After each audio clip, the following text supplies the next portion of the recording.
Ngayon nga Brad, susubukan natin magluto ng dynamite. Simpleng-simple lang to Brad. Sis, kayang-kaya mo to. Isa nga pala sa natutunan ko. Pag merong mura, yun ang bilhin mo. Meron nga pala ako ditong 20 pirasong sili. Tatanggalan natin ng buto. Kasi yung buto yung maanghang eh.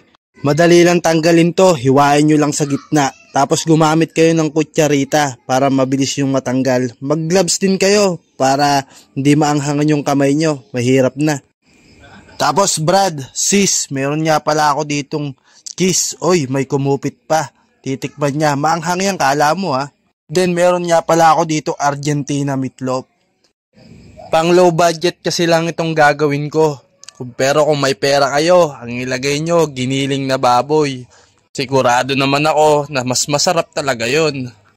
Pero try nyo din tong Argentina meatloaf. Masarap din naman to. Lalo